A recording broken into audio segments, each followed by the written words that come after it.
오늘 말씀을 따라 믿음으로 살려고 해서는 시청을 시청자 여러분 진리 안에서 평안하십니까? 저는 광명 한나라교회 김상배 목사입니다. 오늘은 명칭을 통해 본 모세오경입니다. 먼저 성경을 읽을 때에 성경을 누가 읽느냐, 그거는 굉장히 중요합니다. 불신자가 성경을 읽을 때, 사업하는 사람이 성경을 읽을 때, 상업하는 사람이 성경을 읽을 때, 깨끗한 철이 없는 아이가 성경을 읽을 때 뜻이 다 다르게 다가오기 때문에 그렇습니다. 물론 성령의 근본적인 진리는 같이 다가오고요. 성령의 역사니까. 근데 예를 들어서 설교도 누가 듣느냐에 따라서 결과는 엄청나게 달라지게 됩니다. 믿음으로 설교를 듣느냐, 비판하는 마음으로 듣느냐에 따라서 결과는 달라지겠죠. 결국 믿음은 어디에서 생기느냐 그랬을 때 로마서 10장 17절에 보면은 믿음은 들음으로 생긴다 그랬습니다. 그래서 양치는 소년 이야기를 보면은 양이 안 나타났는데, 늑대가 안 나타났는데 늑대 나타났다고 동네에 뛰어 들어가지요. 그 동민들은 그 말을 듣고 낫, 괭이 하여튼 나름대로 시골 무기를 들고 달려 나옵니다. 그러니까 도망가는 아이가 해해하고 웃습니다. 장난을 쳤습니다. 거짓말을 했고요. 그 다음에 시간이 지난 후에 이 소년이 또 심심하니까 또 같은 장난을 거짓말을 했습니다. 나타났다고. 사람들은 한번 속았습니다. 그래도 동네를 뛰면서 나타났다고 하니 반신반의하면서도 또 뛰어나갔습니다. 또 깔깔대고 웃었습니다. 세 번째, 이 소년에게는 늑대는 진리였고 진실이었습니다. 정말 나타났습니다. 그런 늑대가 나타났다고 온 동네 고함치면서 달려도 아무도 나오지 않았습니다. 앞에는 진실을 거짓말로 했는데, 장난을 쳤는데 사람들은 진실로 받아들이고 뛰어나왔고, 세 번째는 진리고 진실이고 참말인데 사람들은 아무도 나오지 않았습니다. 그것을 보면 믿음은 들음에서 생긴다는 진리니까 들어야 또 믿음이 생겨 구원을 받는데 사실이지만, 그러나 저 같은 경우에는 생각해 보면 정말 많이 들음으로, 자주 들음으로 그만큼 믿음이 생길까? 그거보다는 오히려 인격이 훨씬 더 중요하지 않을까? 평소에 거짓말 자주 하고 사기치는 사람은요, 절대로 믿음이 들어가지를 않습니다. 교도소에 들어가서 교도간다는데도 사기치려고 하는 게 사기꾼들입니다. 교회에 와서도 마찬가지입니다. 사기칩니다. 사람들을 이용 대상으로 생각하고 경건을 이익의 재료로 생각하고, 그런 경우들도 목회를 40몇 년 동안 하다 보니 겪었습니다. 그래서 그거보다는 인격이 바른 사람, 마음이 옥토와 같이 선한 사람이 진리를 들을 때는 믿음이 되는데 그렇지 않은 경우들은 아니라는 거죠. 의심이 많은 사람은요, 설교도 의심으로 듣습니다. 성경을 보는 방법이 성경적으로 보면 두 가지가 있습니다. 첫째로는 사건 중심으로 성경을 읽는 방법이 있고, 둘째로는 인물 중심으로 성경을 읽는 방법이 있습니다. 그러니까 사건 중심과 인물 중심은 다른데, 자, 만약에 사건 중심으로 성경을 본다면은요, 어차피 오늘 창세기부터 모세오경이니까 창세기 1장에서 11장까지는요, 이 네 가지 단어로 볼 수가 있습니다. 첫째로는 창세기 1장, 2장에는 창조 사건이 나오죠. 1장에는 창조적인 원리가 나오고 2장에는 창조하는 방법이 구체적으로 나옵니다. 그 다음에 3장에 가면은요, 이브와 뱀과의 대화가 나옵니다. 거기서부터 이제 타락을 하게 되죠. 선악과를 따먹게 되고, 그 다음에 에덴 동산을 쫓겨나게 되고, 그 다음에 하나님의 형상을 담아 우리가 지음을 받았지만은 결국 창세기 5장 2절부터 보면은 사람의 형상을 닮아 이 세상에 태어나게 됩니다. 5장 3절하고요. 그건 이미 타락했다는 증거거든요. 그래서 창세기 3장, 4장, 5장은 인간의 타락하는 이야기 나오고, 창세기 1장, 2장은 창조적인 사건, 3장에서 5장은 타락하는 이야기, 그 다음에 6장에서부터 10장은 노아 홍수 사건이 나옵니다. 그리고 11장에 보면은 언어가 혼잡해지는 바벨탑 사건이 나옵니다. 그러다면 창조, 타락, 홍수, 바벨론 네 단어만 하면은 창세기 1장에서 11장이 이해가 됩니다. 그럼 모든 성경을 사사기 같은 경우에도 사건 중심으로 보면은 이스라엘 백성들이 왜 범죄를 했고 어떻게 범죄를 했고 어떻게 하나님의 저주받을 짓을 했는지 사건이 나옵니다. 그런데 같은 사사기를 인물 중심으로 볼 때 고를 때마다 하나님이 사람을 내보내죠. 드보라, 삼손 이런 식으로요. 그래서 그 사건을 해결해 나갑니다. 그래서 창세기도 인물 중심으로 본다면은 창세기 12장에서 50장까지는 네 사람의 이야기가 나옵니다. 먼저 12장에서 25장까지는 아브라함에 관한 이야기입니다. 거기서 막 하나님의 음성을 듣고 주의 일을 하는 거 몇 번 나오지 않습니다. 전부 그 부뚜막에서 일어난 사건, 앞마당에서 일어난 이야기를 쭉 기록해 놨습니다. 사라가 어떻고 이스마엘이 어떻고 전부 다 앞마당에서 일어나는 일이에요. 실제로 하나님과의 사건은 몇 번 나오지 않습니다. 그 다음에 26장, 27장은 이삭이 며느리 얻는 이야기밖에 더 있습니까? 그리고 28장에서 36장은 이제 야곱의 파란만장한 사건들이 나오죠. 그 야곱의 이야기입니다. 그리고 이제 37장에서 50장까지는 요셉의 이야기가 나옵니다.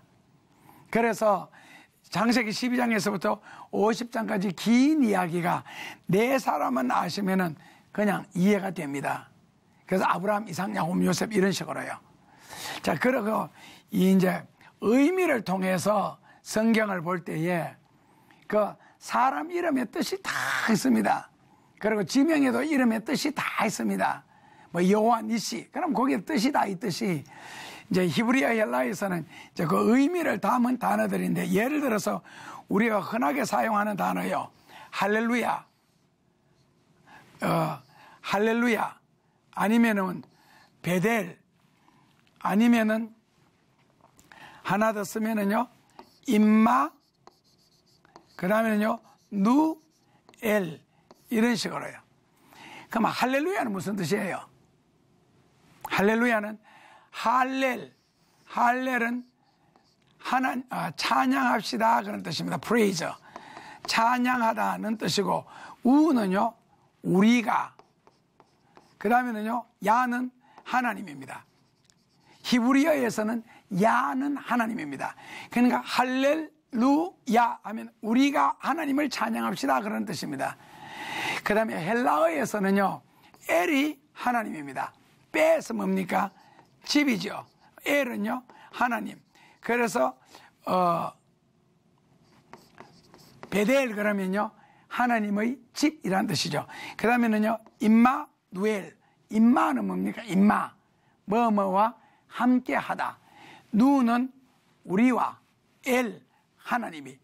그래서 함께 하신다, 함께 하신다. 그 다음에 누 우리와 엘 하나님. 그래서 하나님이 우리와 함께 하신다, 이마누엘. 그 다음에 예를 들어 원래 스바냐가 영어로는 제프나이어가 맞습니다. 제프나이어인데 요건 이제 스바냐 이렇게 쓰거든요. 그러니까 야는 뭐라고요? 히브리어에서 야는 하나님. 그 다음에 스파는요 간직하신다, 보호하신다, 그 다음에 감추신다, 그 다음에는 숨기신다는 뜻입니다. 그런데 이 명칭의 의미가 왜 중요하냐면은 창세기, 출애굽기, 레위기, 민수기, 신명기 이 명칭의 의미가 다 다릅니다. 나옵니다. 근데 예를 들어서 그 명칭의 의미를 딱 보면은 그 성경을 안 읽어도 이해가 다 됩니다. 예를 들어서 이사, 야는 뭐라고요? 하나님이 이사는 구원하신다. 그러면 이사야 성경에는 1장에서 개인적인 구원, 개인적인 신앙의 구원, 형식적인 신앙생활에서의 구원받아로부터 이사야서 66장에는 새하늘과 새 땅까지 들어가야 된다. 영원한 구원 이야기. 이사야서 65장은 천연왕국 이야기 나옵니다. 그러니까 결국에는 개인적인 구원부터 어떤 집단적인 구원, 가정적인 구원, 형식적인 구원, 그 다음에는 습관화된 믿음, 이런 온갖 것에서 구원받아야 되고 결국에는 전 세계까지 구원받아야 된다. 질병에서도 구원받아야 된다. 죄에서도 구원받아야 된다. 이사야 전체 내용입니다. 그러니까 이사야 그러면 성경 안 읽어도 구원에 관한 이야기다. 그럼 무슨 구원? 해서 우리의 삶의 속에서 일어나는 온갖 문제들에 대한 구원 나옵니다. 그만 스바냐서 같으면은 하나님이 숨기신다. 하나님이 간직하신다. 하나님이 보호하신다. 하나님이 감추신다. 언제? 어디에서? 안 읽어도 이거 대전제가 무엇일 것 같아요? 대환란이지요. 대환란. 그러니까 스바냐 성경을 읽으면은 스바냐서 1장 벌써 3절에서 5절에 보면은 세상에서 숨 쉬고 있는 모든 것들은 내가 멸절시키리라. 그러나 세상에 완전한 심판 이야기 나옵니다. 구약의 계시록이죠. 그러면은 다 죽이느냐? 노아 홍수 때 세상을 완전히 심판해도 구원받을 자는 구별했다는 거예요. 바로 노아 가족. 소돔과 고모라 다 멸망시키면서도 롯과 그 두 딸들. 이런 식으로 해서 스바냐 1장 7절에 보면 전 세상을 멸망시킬 때 하나님이 구원받을 자를 미리 뭐라고요? 숨겨주신다. 감춰주신다. 간직해주신다. 보호해주신다. 이렇게 찾습니다. 그럼 어떻게 하면은 그렇게 할 수 있느냐가 이제 스바냐 2장에 보면 좀 나옵니다. 3절에서. 그래서 결국 스바냐 그라는 말은 어디에서 숨겨주신다, 감춰주신다가 바로 전제가 대환란 혹은 하나님의 대심판. 대자 붙는 거는 마지막이라는 뜻입니다. 마지막 환란, 마지막 심판. 뭐 아니라도 고쳐주시겠지만 그래서 명칭 속에 보면은 뜻이 다 들어있습니다.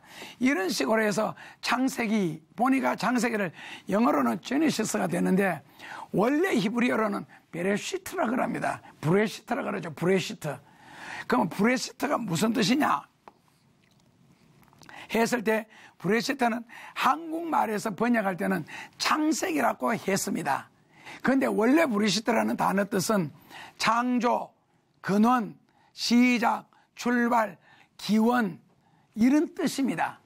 모든 것의 기원이, 모든 것의 시작이, 모든 것의 출발이 창세기에 다 있다는 거죠. 그렇다면 창세기 성경은 안 읽어도 뭐라고요? 인류의 기원, 가정의 출발, 행복의 시작, 저주의 근원, 천지 만물의 창조부터 시작해서 모든 것이 창세기에 다 들어있습니다.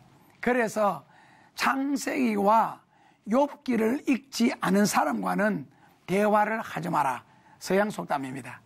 그러니까 창세기에는 없는 게 없습니다. 그게 다 들어있는 거예요. 창세기 속에는. 그런데 결국에 여기는 뭐도 나온다고요?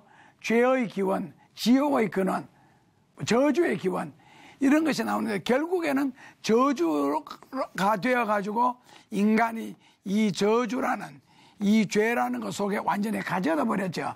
에덴 동산에서 쫓겨났다 그래서 자유를 얻는 것처럼 되는데 아닙니다. 오히려 죄 속에 갇혀버렸습니다. 자유로운 세계에서요. 그러다 보니까 창세기는 브레시트라 그래서 모든 것의 시작이고 출발이고 기원입니다. 그 다음에 창세기 다음에 무슨 성경이 나옵니까? 출애굽기가 나오죠. 원래 엑스도시아입니다. 엑스라는 말은 무엇으로부터 탈출한다는 뜻입니다. 엑스도스 그러면 출애굽, 애굽에서부터 튀어나오는 거죠. 탈출하는 거. 그래서 출애굽기라는 엑스도스라는 그 히브리어 말 뜻은 뭐라고요? 분리된다. 뭐뭐에서부터 나온다. 나가는 길이라고 해놨는데 광야 때문에 그렇습니다. 어디에서부터 나온다. 그 다음에는 자유를 얻는다. 해방된다라는 뜻입니다. 분리된다는 뜻이고 그러면 창세기에서 죄에 갇혔고 저주에 갇혔고 병들게 되었고 고통당하게 됐죠. 죽게 됐죠. 죽음의 기원도 창세기 나오니까. 그래서 그런 저주받고 죄에 갇혔고 지옥 갈 그리고 죽음 이런 장소에서 뭐라고요? 해방을 받아야 되죠.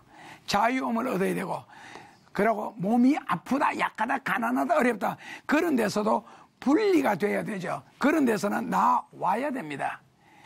그래서 그런 데서 분리가 되고 나오고 하는 이야기가 출애굽기에 기록되어 있습니다. 그래서 출애굽기에서는 분리되는 이야기, 해방되는 이야기, 자유 얻는 이야기, 저주의 땅, 죄의 땅에서 다시 구원의 땅으로 나오는 이야기를 하고 있습니다.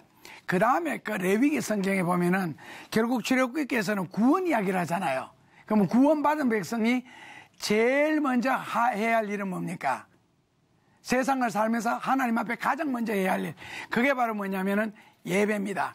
그래서 레위기를 히브리어로는 레비티카스라고 그러는데, 이 레비티카스라는 단어 뜻은 바로 하나님 앞에 예배하는 겁니다. 그걸 영어로는 이제 serve한다 그러죠. 하나님을 섬긴다, 예배한다.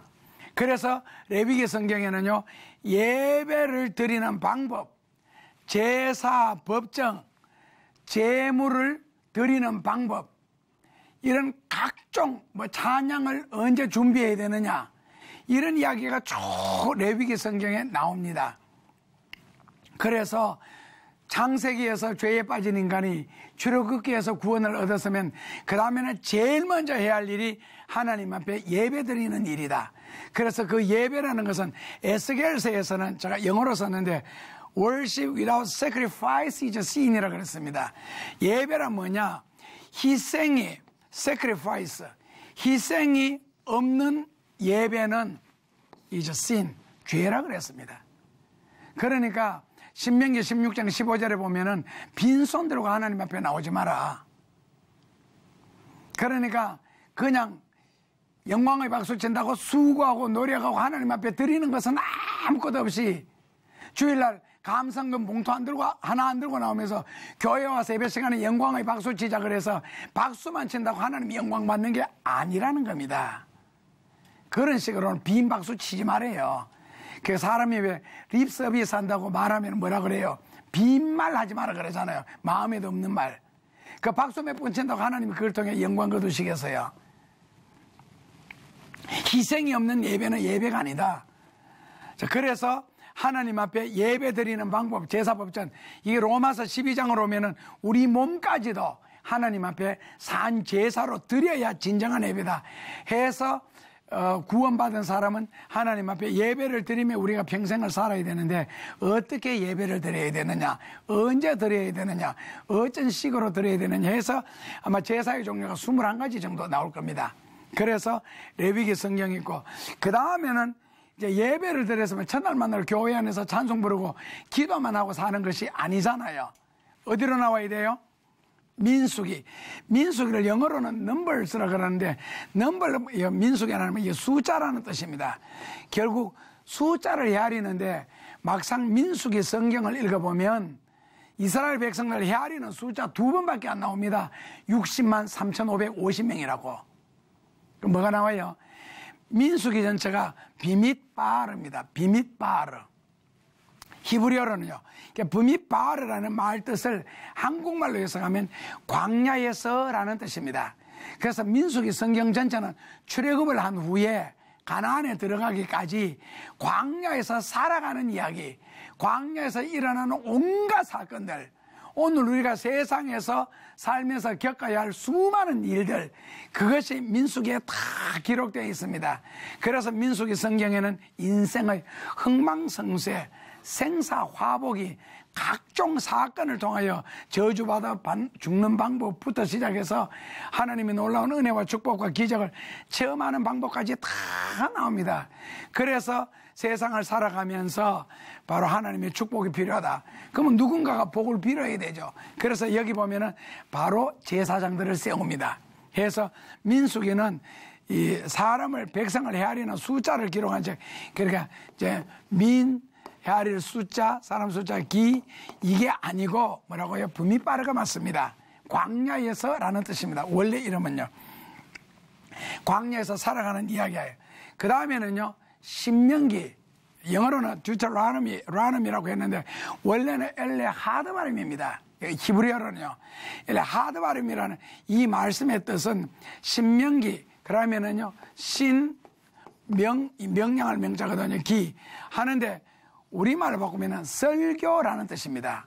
신명기는 한국말로는 설교입니다. 그게 엘레 하드 발음입니다. 히브리어로. 그렇다면 무슨 설교가 들어있노?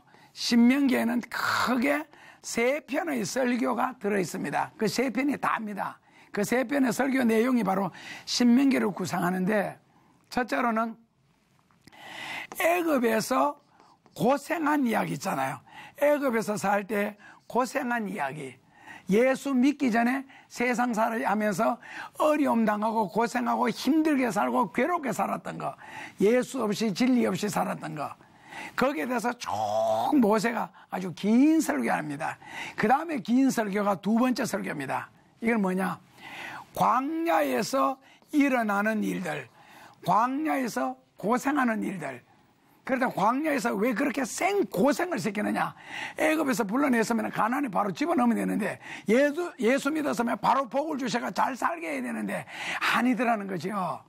복을 받는데도 시간이 굉장히 오래 걸립니다. 아브라함이 부름을 받고 그 복을 받는데 45년이 걸렸습니다. 75세 때 부름받고 45세 때 이삭을 드림으로 너가 나를 경외하는 줄 내가 이제야 알겠노라고 인정을 받은 후에, 그 다음에 16절에서부터 18절에 보면은 창세기 22장 2절에서 3절에 약속하신 이 복이 여기에서 이루어진다고요. 갑자기 복을 받는 게 아닙니다.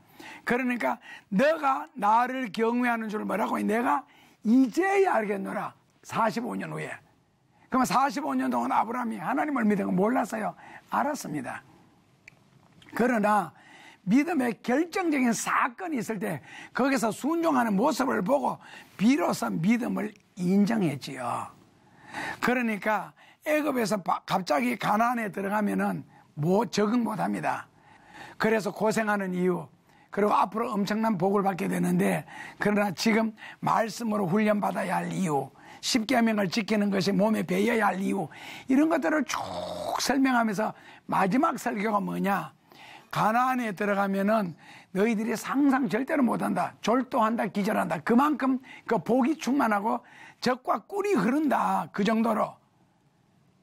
그러나 거기에 들어가서 기죽지 마라. 그리고 하시는 말씀이 절대로 그들이 섬기는 신을 섬기지 마라. 그리고 그 돌이 광산이 되어가지고 금은을 캐고 구리를 캔다. 그 정도로 복된 땅인데 하나님이 복을 받을 수 있는 능력을 주신 것이지, 그거 보고 너희들은 놀라지 마라 해서 받을 복에 대해서, 과거에 고생한 것에 대한 대가에 대해서 하나님이 애굽에서 불러낸 이야기를 기록해 놓은 게 그게 바로 신명기 3번째 설교입니다. 그래서 엘레 하드바림이라는 말은 설교라는 뜻입니다. 신명기죠. 한자로 바꾸면. 그 다음에는 뭡니까? 구원은 누구를 통해서 받습니까? 여호수아를 좌수아, 영어로는 지저스, 예수. 예수는 우리말로는 salvation, 구원이라는 뜻입니다. 그러나 이 광야에서는 모세, 율법을 따라서 순종하고 움직이고 살아왔지만 결국 가나안에 들어가는 것은, 구원받는 것은 누구를 통하여 받는다고요? 예수님을 통해 받습니다. 그래서 모세가 가나안에 못 들어갑니다. 여호수아를 통해서 요르단을 건너게 되죠. 그래서 모세가 왜 가나안에 못 들어갔느냐라고 물으면은 대체로 거의 다 사람들이 혈기 부렸답니다. 어디서요? 무리바에서 반석을 향하여 물나라고 명하라 그랬는데 모세가 지팡이로 2번 쳤다는 거예요. 이게 혈기라는 겁니다. 그래서 가나안에 못 들어갔다. 자, 그런 식으로 성경을 어린애처럼 이해를 하고 해석을 한다면, 그러면 그 혈기도 안 부린 사람 누가 있어요? 그것 때문에 모세는 애굽에서 40년 동안, 애굽에서 태어나서 애굽의 궁전에 누가 들어갈 수가 있어요? 모세를 제외하고는. 그리고 궁전 지리를 누가 합니까? 그리고 그것도 부족해서 그 다음에는 거기서 자기도 모르는 사이에 사람을 죽였습니다. 그리고는 왕자가 돼가지고 종놈 하나 죽일 수가 있지요. 그 당시 사고방식으로는요.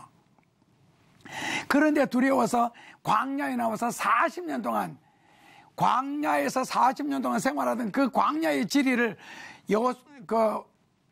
모세는 다 익혔습니다. 그 어디로 가면 뭐가 있는지를 다 아는 거예요. 어디로 가면은 호전적인 백성이 있어서 싸움을 걸려고 할 거다. 그래서 걸려가다가도 막아서 못 갔잖아요. 그래서 도는 이야기. 그러니까 구석구석 아는 모세. 그렇게 40년을 훈련시킨 후에 다시 애굽에 보내서 이스라엘 백성들을 인도해내서 그 광야에서 40년을 고생하고 수고하고 백성들이 원망할 때마다 나중에 모세가 무슨 기도합니까? 주여, 이 백성들을 내가 낳았나이까? 한가할 정도로 많은 원망과 300만 명의 수많은 불평들, 신학적으로 대체로 추산하기를, 그 소리를 들어가면서 인도했는데 반석을 향하여 물나라고 명했는데 지팡이를 가지고 두 번 쳤다고 혈기부려서 가나안에 못 들어갔다. 그런 말도 안 되는 해석을 하십니까? 그래서 창세기, 출애굽기, 레위기, 민수기, 신명기 다음에 여호수아가 나와야 되는 겁니다. 왜? 구원은 예수님을 통하여서 왔지, 우리가 세상적으로 아무리 말씀을 실천하고 순종하고 의롭게 살고 율법적으로 살았다 할지라도 로마서에 뭐라고 했어요? 율법은 몽학 선생이다. 인도하는 자지 구원자가 아니잖아요. 율법을 지킴으로 구원받는 게 아니잖아요. 예수를 믿음으로 구원받지. 그래서 여호수아가 기가 막히게 나오는 거예요. 그 다음에는요, 구원받았으면 다 가. 그 다음부터 이스라엘 백성들이 가나안에 들어가서 죄를 짓더라는 거예요. 우상을 숭배하고. 그래서 거기에 감동받지 말고 우상을 섬기지 말고 여호수아가 굉장히 설교합니다. 그런데 섬겼습니다. 그래서 나오는 게 뭐예요? 사사기, 저지서, 심판하죠. 이제 거기서부터 하나님의 심판이 시작되는 겁니다. 성경 그냥 기록된 게 아닌가 봅니다. 이것을 보면요, 어떤 면에서 굉장히 논리적이죠. 조직적이고. 자, 그래서 다시 창세기에 돌아가서 창세기 1장에서부터 50장까지 했는데 거기에 핵심 구절만 한번 뽑아봤습니다. 간단하게 여러분이 다 아시는 성경 구절을 본다면 창세기 1장 1절 있죠. 태초에 하나님이 천지를 창조하셨다. 자, 태초에 하나님이 천지를 창조하셨다. 이건 뭐 모든 것의 기원이고 출발이죠. 근원이고. 그런데 저는 이 창세기 1장 1절을 믿는다면 그 다음에 뒤에 나오는 창세기 1장 2절부터 계시록 22장 21절까지 뭐 의심할 구절이 그렇게 있습니까? 못 믿을 말씀이 있고, 태초에 하나님이 말씀 한마디로 천지를 창조하셨는데 홍해라는 지극히 일부분, 아니 그거 가르는 게 뭐가 대단하며 죽은 자 살아나는 게 뭐가 그렇게 대단합니까? 여리고성 말 한마디로 무너졌다는 게 그게 무슨 못 믿을 이야기고, 구리철사 쳐다보고는, 뱀 쳐다보고는 모든 병이 낫는다. 태초에 하나님이 천지를 창조하셨는데 오늘날 우리가 병 고침을 받는다, 삶의 문제를 해결받는다, 그게 뭐 그래 대단한 일입니까? 태초에 하나님이 천지를 창조하셨는데 결국에는 창세기 1장 1절을 안 믿는 거예요. 못 믿는 거고. 그러나 성경에는 창세기, 문학적으로 볼 때는 창세기 1장 1절은 기가 막힌 구절입니다. 굉장히 자연스러우면서도 66권을 다 포함하는 구절이니까요. 그 다음에 창세기 3장 15절에 보면 여자의 원수가 나옵니다. 바로 예수님이 태어나는 이야기 나오죠. 그래서 예수님을 통해서 구원받는 사건이 나오고, 그 다음에 구원시키려고 하면 사람이 있어야 되죠. 그래서 창세기 12장 1절에 보면은 콜링 사건이 나옵니다. 부르는 사건요. 바로 아브라함을 부릅니다. 그래서 믿음으로 말미암아 구원받는다는 걸 아브라함을 통하여 하나님이 예시를 하신 거예요. 예표를 하신 것이고, 그 다음에는 그 믿음의 사건들이 그 다음에 쭉 일어나죠. 출애굽기에서 연속적으로. 그리고는 이렇게 부름을 받고 예수님을 믿고 구원받는데 창세기 50장 26절에는 뭐가 나오느냐면 창세기 끝장 끝절입니다. 요셉이 애굽에서 죽어 입관하여 장사 지내는 이야기입니다. 그러니까 입관 이야기입니다. 입관. 관에다가 집어넣는 거 있잖아요. 사람이 죽었을 때. 결국 세상적인 것은, 애급적인 것은 마지막에는 입관하였더라. 그리고 묻는 것으로 결국 세상은 끝나는 겁니다.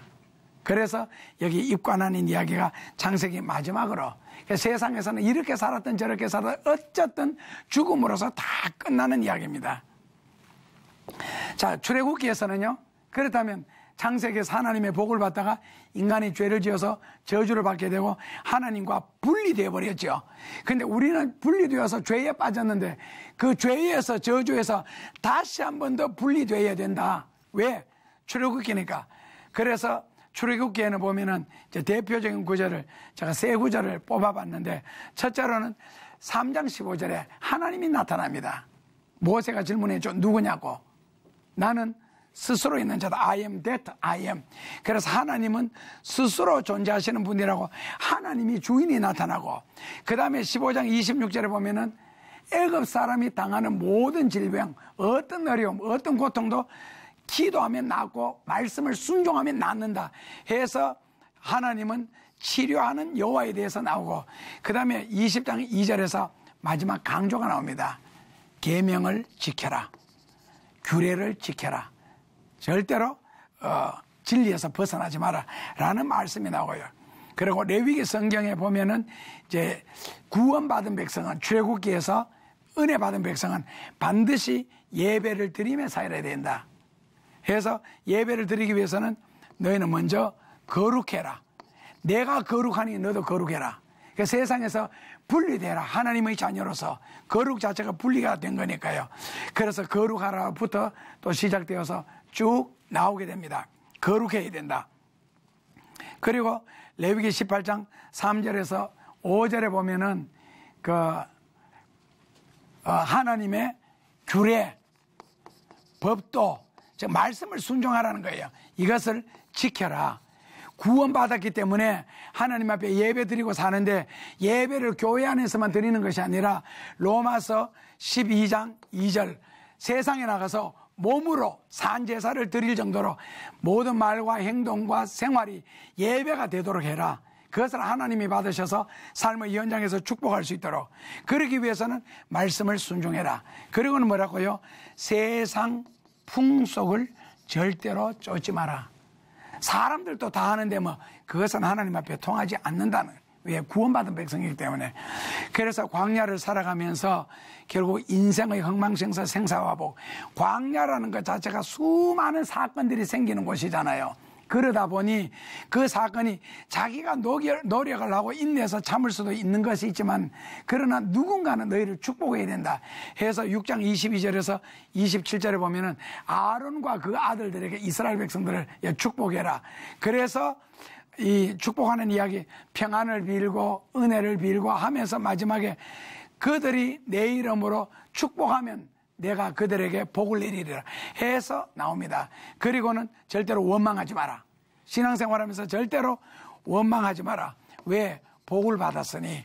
그 다음에는 역시 세상 풍속을 쫓지 말고 하나님의 섬기는 일을 해라. 그래서 민수기 16장 9절에 보면은 성전에서 봉사하는 것, 수종드는 것, 성전에서 섬기는 것, 이것은 아무나 하는 것이 아니다. 너희가 교회에서 하나님을 수종들고 섬기고 봉사하는 것을 가벼운 일로 여기느냐, 쉬운 일로 여기느냐 하면서 엄청나게 주의 일하는 것은 귀한 일이고 하나님이 맡기셨다. 그러므로 하나님께 충성해야 된다 하면서 민수기는 세상에 살면서 뭐라고요? 주의 복을 받아서 그 다음에는 원망하지 말고 봉사하면서 살아라고 나오고, 그리고 마지막 이제 신명기에서는, 이거는 이제 신명기 4장 1절에서 2절에 보면은 이제 세상 풍속이나 규례를 쫓지 말고 하나님의 말씀을 순종해야 되고, 6장 4절에서 9절에 보면은 하여튼 주의 말씀을 주야로 묵상해라. 집에 있든지 문설주에 박아놓든지 뭐 집 안에 들어오든지 거리 행할 때든지 절대로 잊지 말고 말씀을 순종해라 나오고, 그리고 신명기 8장 1절에서 3절에서는 하나님께서, 신명기 8장이 그렇습니다. 생사화복 흥망성쇠를 다 주장하니까 절대로 고생할 때도 이게 고생이다 끝이다 생각하지 마라. 고생시키는 이유는 가나안의 축복을 적응할 수 있도록 해주기 위해서다. 그래서 가나안도 한목에 들어간 게 아니잖아요. 조금씩 들어가도록 만들었습니다. 왜? 적응 못할까 봐. 그래서 세계적으로 미국에서 지난번에 로또를 했을 때 한목에 1,500억 이상 걸린 사람이 2년 후에 보니까 완전히 노숙자가 돼 있었죠. 그래서 하나님이 연단부터 시킨다. 복에 적응하도록. 그리고는 제일 마지막에 10장 12절에 나옵니다. 성경에 보면은 처음부터 끝까지 하나님 인간에게 다 베풀어 주셨는데, 유독 신명기 10장 12절에 한 번 나오는 것으로 이게 처음이고, 마지막이 되는데 그게 바로 뭐냐면은 하나님이 너에게 요구하는 것이 무엇이냐 해서 신명기 10장 12절에 보면은 하나님의 요구가 나옵니다. 하나님이 너에게 뭐를 요구하느냐 하면서 요구가 3가지가 나오는데 하나님을 경외함으로써 두렵고 떨리는 마음으로 도를 행하며 즉 진리를 순종하며 실천하며 진리 순종에 대해서 강조하고 둘째로는 여호와를 사랑하며 셋째로는 하나님을 섬겨라. 하나님을 섬겨라. 이 3가지가 바로 하나님의 요구입니다. 그래서 이제 신명기 설교가 끝이 나는 겁니다. 그러면 오늘 우리가 명칭을 통해서 모세오경을 공부했는데 성경 66권이 다 이런 식입니다. 그래서 성경 명칭 하나도 소홀히 여기지 마시고 그렇다면 한 구절 한 구절은 훨씬 더 소중하겠죠. 성경을 믿음으로 대하고 바르게 듣고 깨달아 순종하다가 성경 속에 들어있는 모든 하나님의 약속과 하나님의 축복을 이 C채널을 통해서 성경을 공부하는 여러분들 모든 가정에 그리고 하시는 일에 온갖 생각하는 것에 넘치도록 능히 하실 하나님의 축복이 여러분들의 삶의 현장에 꼭 일어나서 주의 영광을 위하여 선교도 하고 봉사하고 섬기고 믿음으로 사시다가 예수님이 다시 오시는 날 영광의 자리에서 여러분들을 다시 한번 볼 수 있기를 주님 이름으로 축원합니다.